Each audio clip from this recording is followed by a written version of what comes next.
If you enjoy this video, consider supporting us on Patreon for just $5 a month. Click on the card in the upper right-hand corner for more information.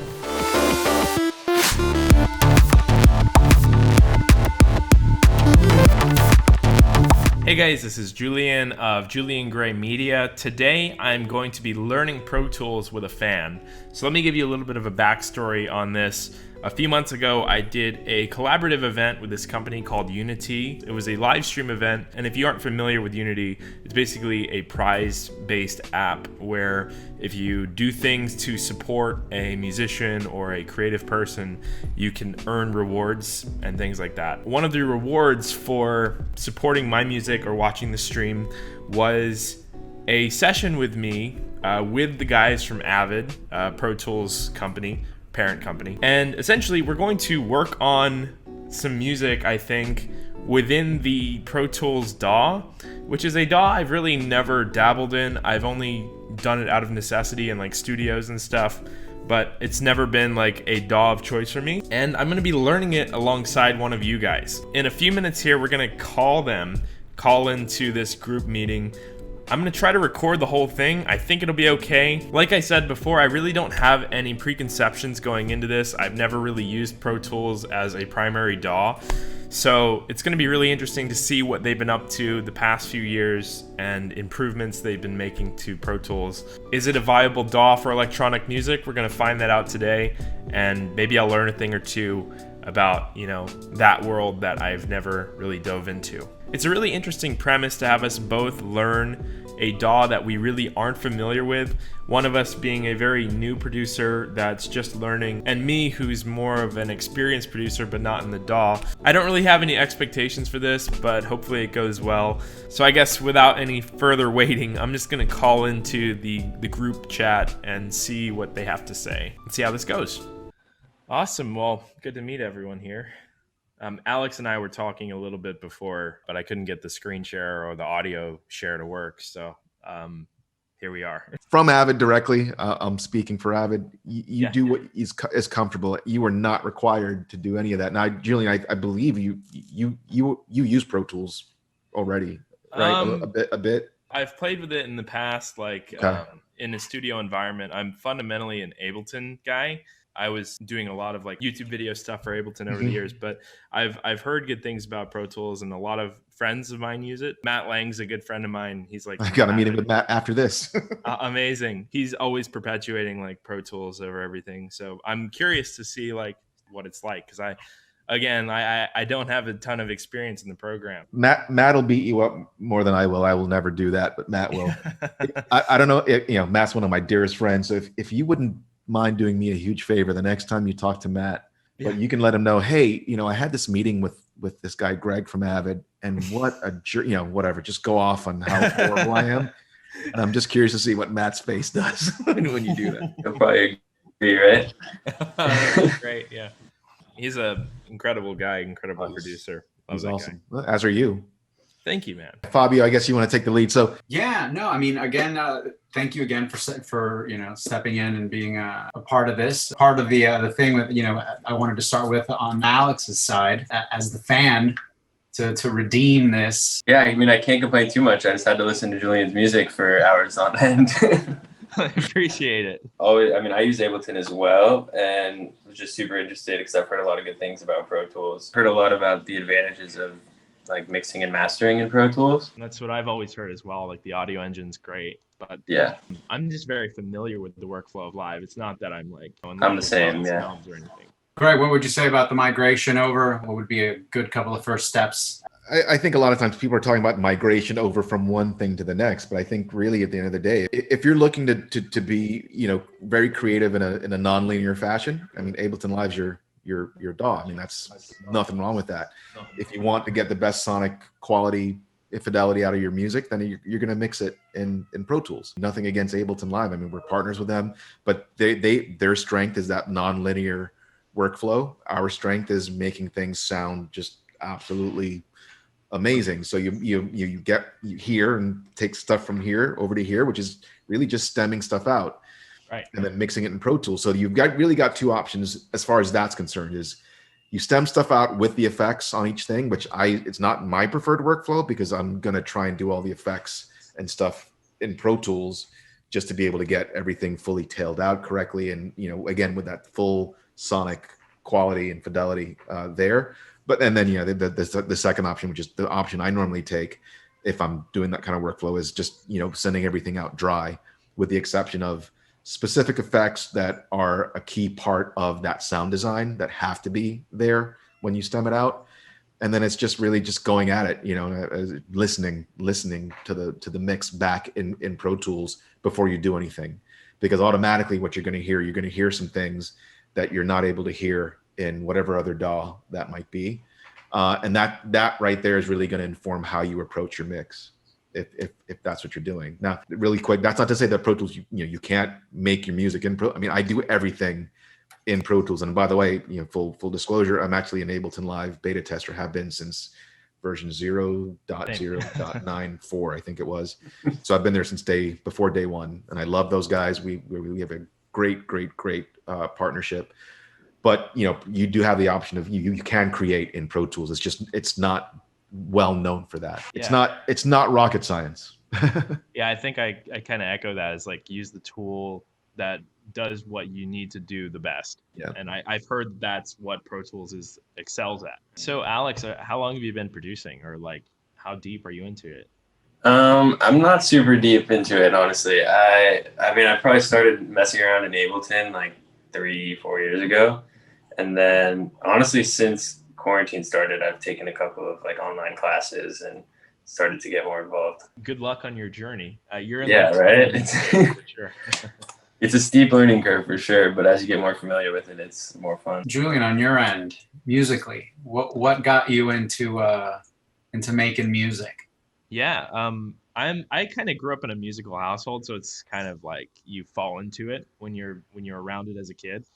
My dad's a guitarist. He used to teach guitar. My uncle is an engineer, and That's my awesome. mother's like a OG, like industrial, like, go to the rave kind of girl. So like, I grew up with a mix of my dad's taste, that old school guitar music, rock and roll, and my mother's like electronic sensibility. So like, it's kind of, that's where I get my musicality from, for sure. Never learned guitar though, ironically enough, with my dad as a guitar teacher. But I love music of all different types, and it was kind of an inevitability that I would fall into making music, I think.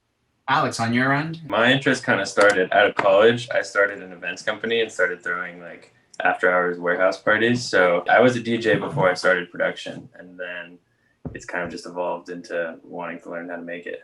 I find that a lot in my students, DJs that want to write their own music. I think that's why Ableton is appealing to a lot of people, because it's like a live performance tool Precisely. turned DAW, which is like its strength and weakness, because it doesn't have that engine like Pro Tools or Logic has, but like it has that malleability and workflow that I think we get used to. Yeah, honestly, for a while when I started, I was just making different clips on Ableton and messing around with just like cueing them at different times and seeing how that sounded before I even laid it out on the arrangement view. Greg, how about you? Like, where'd you get your start in music? So I'm originally from born and raised in Jamaica. Started playing piano when I was 4. So Amazing. I'm a classically trained pianist. Moved to the States when I was 10, discovered New Order and Depeche Mode. My mother's favorite. Never looked. Depeche Mode is my absolute favorite in the world. So yeah, I mean, I got involved, really heavily involved in electronic music, early techno and house, and that's what I do to this day. Yeah. And then really fell in love with the technical side of things, and actually hated Pro Tools. The first remix I did for Madonna had to they FedExed, this is how long ago it was. They FedExed DVDs of all the stems, and there was this whole Pro Tools session in a spindle. I'm like, what am I going to do with this? So I had to they had to book time for me at a real studio. Right. And I went in, and they're like, okay, yeah, so what do you need? I was like, I just want the vocals, maybe the guitars and stuff, and then I'm out of here. They're like, well, they booked you for 2 days. Do you want to just work on the remix here? I'm like, sure. Pull up a MIDI track. Oh yeah, you can't do that in Pro Tools. I'm like, I'm out. Yeah. That was what were you using at the time? At the time, I was using Cakewalk. That was my DAW. So don't judge. No judgment here. That's wisdom. That's cool. But then, I fell in love with Pro Tools after, when they moved to version 7, they started, they had already, added a MIDI engine. And then they had a couple of instruments that at the time weren't even out yet, and they were exclusive to Pro Tools. And there was an instrument called Hybrid, a virtual instrument. And I fell in love with that thing. I was like, I need this. When can I get it as a VST? They're like, you can't. Pro Tools only. Yeah. So then I started, they're like, here's an MBox, go play for a little bit and see how you like it. And I fell in love. I took one day and I was like, wait a second, Pro Tools is onto something here. And I never looked back. I have stems available really quickly if you guys want to just download it and create a session. I can, if you want to, that would be amazing. Let's do it in real time. This is going to be one of my bigger songs from last year called Cold Outside. So I'm just, stems are just loading up right now. Worries, so it'll take a minute. But then, it's, I always say this, it's kind of the blessing and the curse. So, right. Ableton Live is amazing, really amazing nonlinear workflow. You drag something in and it's ready to go, right? Right. And that's the blessing. The curse there is that, by design, people say, Ableton doesn't sound great on the output. You can still mix a really nice record on Ableton Live, so let's not kid ourselves. Sure. But it's design, it's by design, where the audio engine is where things are going to, be kind of sacrificed. Bits are going to be dropped, and again, it's by design, it's on purpose, so that everything else, all the creative workworkflow is just seamless, and so they can account for that, like live. You can just toss a VST on and roll. Exactly, yeah. While it's going, and no glitching of the playback or that kind of thing, which finally we have here in Pro Tools, but took forever. But yeah, the blessing and the curse on this side is that nothing's going to sound anywhere close to our engine to this day. The curse is, it's caressing every single bit as it comes in and checking in and looking at it, top to bottom, and then placing it right where it's supposed to be, and it'll never leave that spot. We'll never, it's our first rule is we don't allow any bits to be dropped, which is why it's a beast to kind of manage. Definitely an admirable rule though, as an audio file, and that's what's always intrigued me about Pro Tools. I've never been able to play with it like the same way I've played with Logic or Ableton. My experience with Pro Tools has always been I'm in a studio, I just have to record something quickly and then take it home to throw on my Ableton session. Sure. So I'm excited to see someone as knowledgeable as you two look at the DAW and let us know some cool things that we might not know about it. Yeah, I'm happy to share some stuff. So this is going to take a couple more minutes. I'm about halfway through the stems being loaded in. Right. And on my other machine, it would have been done already. But I'm on my one of my 2 DJ machines, which is half on the RAM, and surely it's actually a much older machine. But yeah, we'll get loaded here in a second. What are the specification recommendations for Pro Tools for someone just trying to get into it? Yeah, so if you're on a Mac, which I think most folks are, well, I shouldn't say most folks, a lot of folks are on, generally it's going to be, any of the current Macs that don't have the word Air in it will be fine. So, and even the Airs, now actually the new one, as long as you're on an i5 really or higher, and you've got 16 gigs of RAM, you're fine. And Julian, now I know why you and Matt are friends outside of music. The cat. Both cat lovers. Love it. Yeah, he might hop on the desk and bother me. That's totally cool with me. Good assistant. Yeah, so it's you can pretty much take anything off the shelf. Pretty much, it's not a few years ago it was you had to be so specific. Most of that was really around the hard drive. We needed the hard drive to be able to spin as fast as possible, but everyone's on SSD now, so it's pretty much cake. So you can pretty much almost walk into a store, buy something off the shelf. Again, as long as it's not like an i3 or some like a Celeron processor or something. Yeah.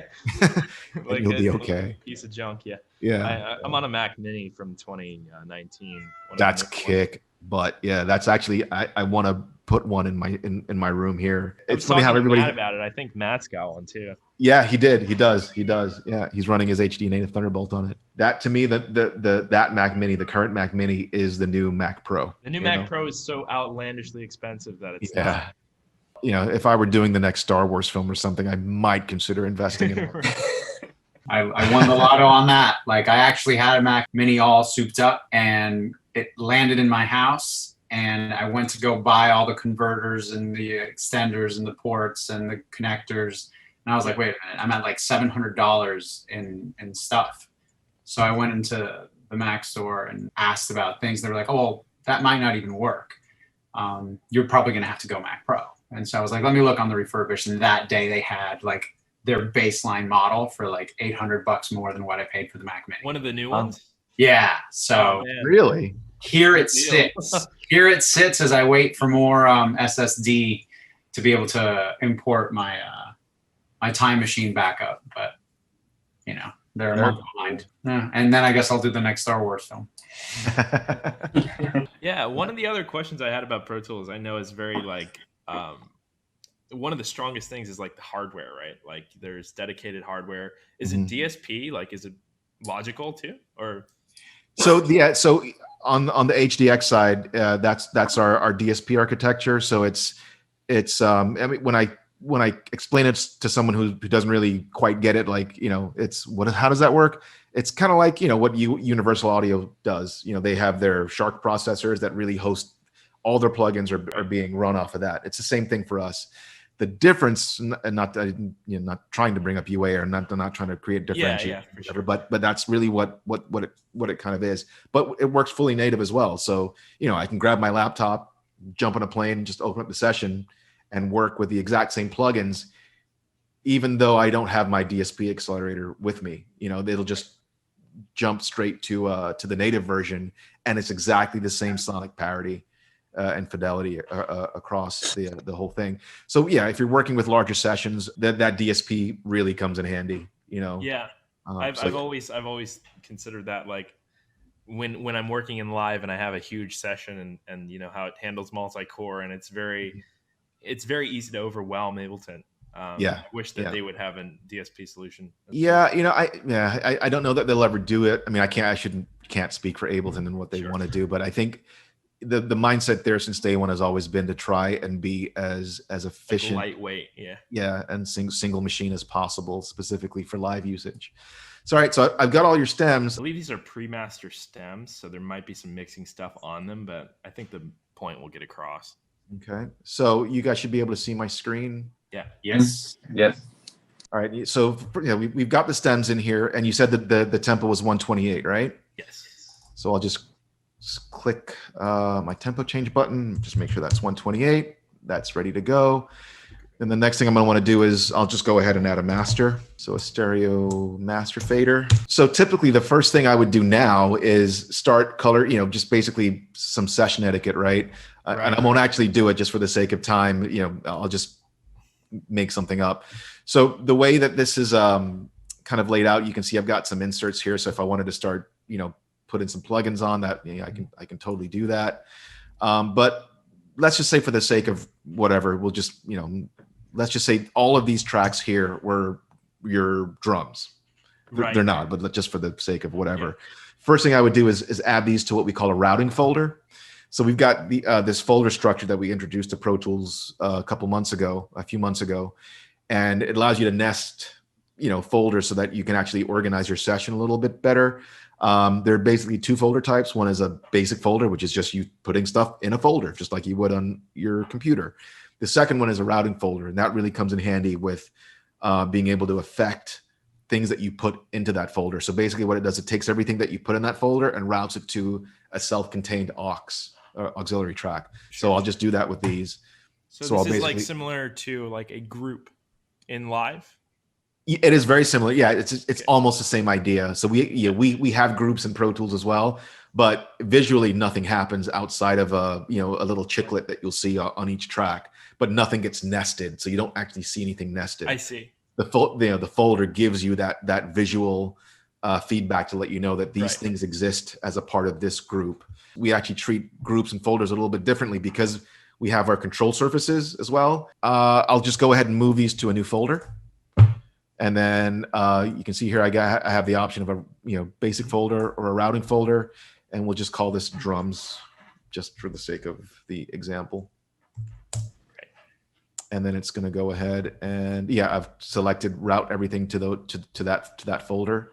So you can see that visual line to the left that exactly. So I can even go and color it. So now all my drums are via shortcut. I can, close it, open it, and I can also route it. So if I wanted to basically have, let's say I wanted to compress everything, just again, for the sake of the example, or let's just say we wanted to EQ something, just give a little bit of utility EQ just to maybe roll off some low end off the entire spectrum across the drums. Really easy to do that. And I would just basically add an EQ here, and where did it go? Oh, just like an insert. Yeah, exactly. So this is on an aux. So this should pull up here. Right. This isn't too dissimilar from like live or live. It really isn't. I mean, it's these are all just different or similar ways to do the same thing in just about any DAW. Then just one other thing I'll just show you really quickly. So there's my mix window, and it's the same exact layout. Well, the same thing as the editor range window, but this time it's now in a controlled surface left to right. And so you can actually still group things here as well. So if you wanted to group out and not necessarily folderize something, so obviously you see the drums are all here in red, and there's the folder. And clicking it, I just close the folder, but the drums are all still there. But if I wanted to actually do some stuff, maybe with the control surface specifically, and I wanted to group some stuff, very simple to do. I can just select all the ones I want and then group it that way, and then be able to assign that out to one fader, or there's a multitude of things or reasons you would want to do it that way. When you say control surface, are you talking about hardware or? Yeah. So I don't know. Maybe I've got these are just S1 control surfaces with a dock in the middle. Yeah. So I'm able to control everything there. I'm glad you're taking this as like a mixing approach, because I think that's probably the most applicable function of Pro Tools to someone who writes in live. There's always been this misconception, or at least like idea, that Pro Tools is like very complicated, and you're kind of disproving that just by showing the similarities between live and Pro Tools. Yeah, it feels familiar. I mean, listen, I've been using Pro Tools for now 15 years. I don't know close to half of maybe the things that it can do, because I don't need to. It does what I need it to do, and if I don't know it, and if I'll learn it. But it does exactly what I need it to do when I need it, how I need it, and I don't have to worry about knowing everything. And Alex, where do you live, Alex? Where are you based? I live in Hermosa, South LA. Okay, so I was going to say in specifically in LA, and certainly up in North California. I mean, there's such a huge industry around audio post there, right? Uh-huh. And I'm sure you guys run into mixers and engineers that specifically work on the post side. And I think as much as I love them, and I'm a lot of them are my dear friends, those are the folks, those are the guys and girls who I think make Pro Tools look and feel, or at least the optic that it's so incredibly difficult, because they're doing all this amazing work that I'm not doing anything like that. But I think that's a lot of the perception and optic around it. Yeah, I see like Ableton power users too, like that have like 150 channels, and there's these little clips everywhere. And then to me, that looks just as cumbersome, Yeah, so that's true. I think this is helping like resolve some of the misconception. So yeah, I would just say, when you get in there, just the first thing you want to do is just play your session back and just, listen to it. And then, when I first started using Pro Tools, I was told A/B your mix, just stem stuff out, but have the same set of stems in your current DAW, and then, same interface and everything, and go back and then, switch over and listen to it in Pro Tools. I was like, that's not going to, no way. Right. Yeah. And that was just like a total, I hate to be so cliche, but it was game changing for me. It was like a light bulb just went off, and I was like, oh, okay. Oh, I really do suck as an engineer, and here's why, and here's why, and here's why. And I, not to say that I'm like some great engineer now, but I can find my mistakes so much easier now. And, I've got clients that are creating some really amazing music even in Pro Tools and other DAWs. But I'll get the stuff over, and there's stuff that they haven't been able to hear. Again, it's just the nature of the other engines, and I'm able to point it out to them, and they're super grateful and happy to be able to know that they have the ability to to have that done here. So it's really just listening back, and then it's just adjusting. I mean, you know, looking at at this mix window, I mean, you know what everything is. You know what these are. You know, these are all your faders. You see your pans. You know, your plugins are going to go there. You know, I mean, that's 90% of it. Right. So Julian, on the track, what can you tell us about what went into it? What's going on with it? Yeah, I actually have a full video breakdown of it on YouTube, but it's a collaboration between me and the Canadian producer Deza. He's pretty prolific, progressive guy. And basically he had sent me a very subtle piano idea with a vocal over it. And I just basically stayed up all night one night and just wrote something entirely different based on it, you know, in Ableton, you know, send it back his way. And he was inspired by it, and we sent it back and forth. Ironically enough, he's actually in, I believe, FL Studio, or maybe like Logic. It's one or the other, and we had to stem back and forth there too. So I don't know. That didn't deter us from working on music, I guess, which is pretty similar to this. Deza and I basically we decided to have like a parent project. I kind of took that reign. We had basically a parent Ableton session, and then he would work on new elements in whatever DAW he was in. I think it's FL, I'm not sure. And then take pieces of that and stem it back to me, and then I would put them into the parent session in live. Majority of, I think, the drums and stuff was me. A lot of the melodic writing was him.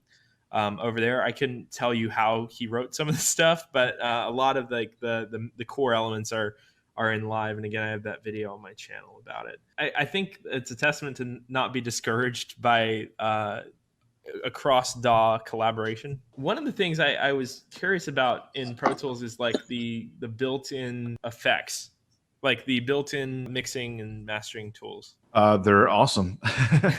So they're two levels of tools. Really, the way we think about it is we want to have a really great set of transparent colorless tools. So we wanted to make sure that we have EQ, compressor, limiter, all those, you know, normal utility tools that we normally, when we think about those things, I think normally we're using like, oh, I want to use an SSL EQ on here, or I really want to get a really nice glue type of compression feel. So I'm going to, you know, go to SSL, or I really like Neve color.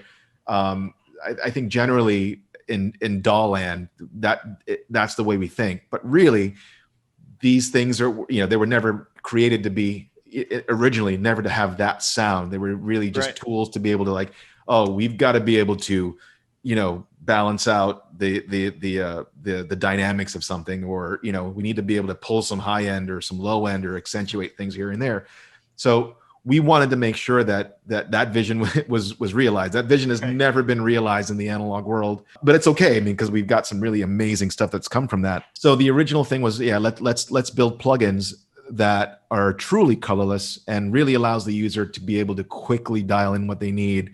Again, whether it's something related to dynamics or removing frequency, adding frequency. So, you know, I'm talking about the, you know, for sure, compressor, etc.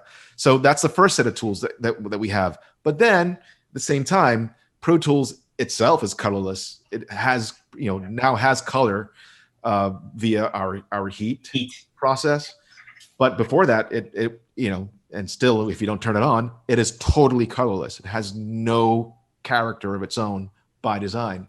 So we said, well, you know, of course, all these other plugins exist, but we should have some of those ourselves. So we've got some really great models of you know, all the classics. You know, Impact is really based on the SSL compressor. We've got, I mean, I can't even, there's so much stuff in there.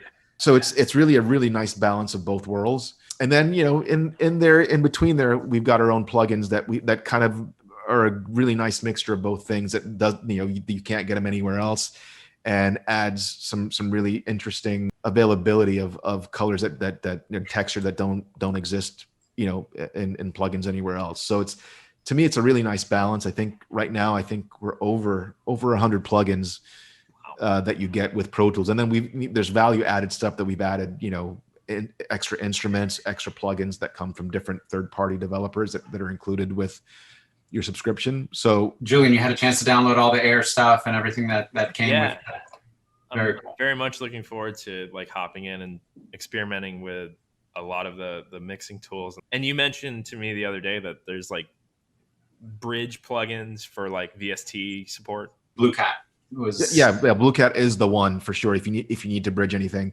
I have it. I own it.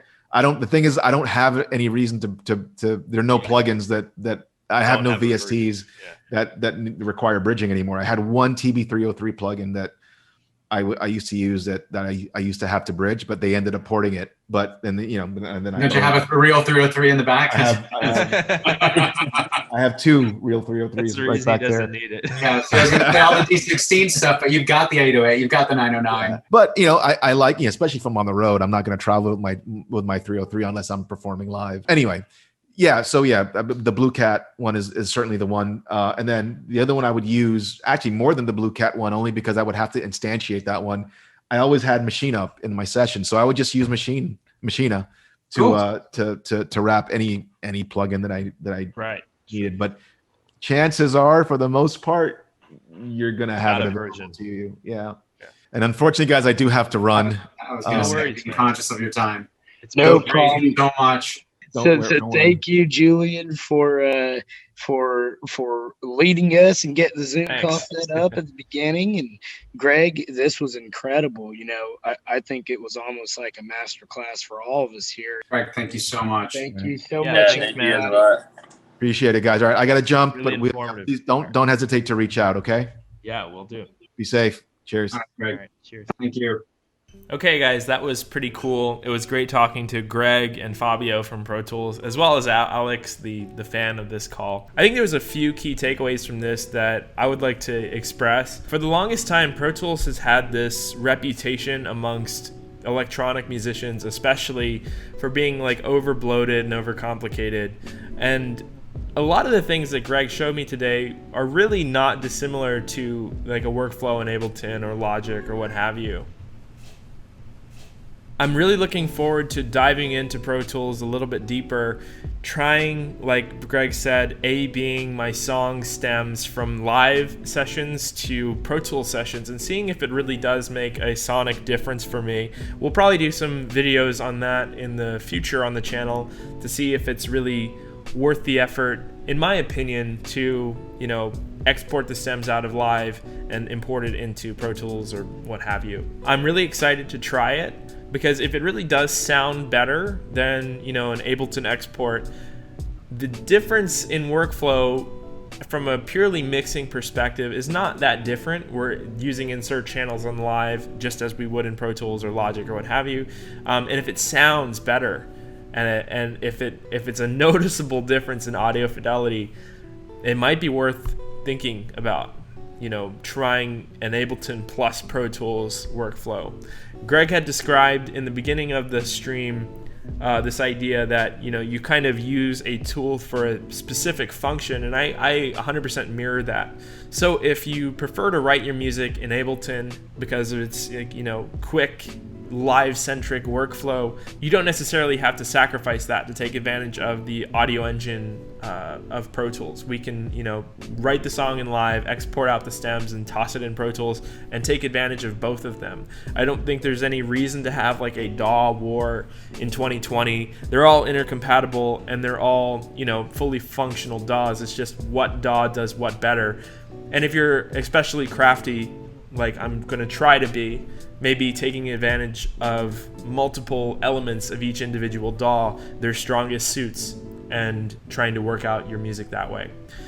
So look out on the channel, guys. I think I might try just that. I want to try to write a song in live and put the stems into Pro Tools and see if it doesn't sound any better. We'll have to dive into that and take a look in a future video. I'm Julian of Julian Gray Media. Thank you again for watching this video. It's been a really fun experience with Alex, Greg, and all of the guys in the call. And looking forward to making new videos with them in the future. I'm Julian of Julian Gray Media, and I will talk to you in the next one. Bye-bye.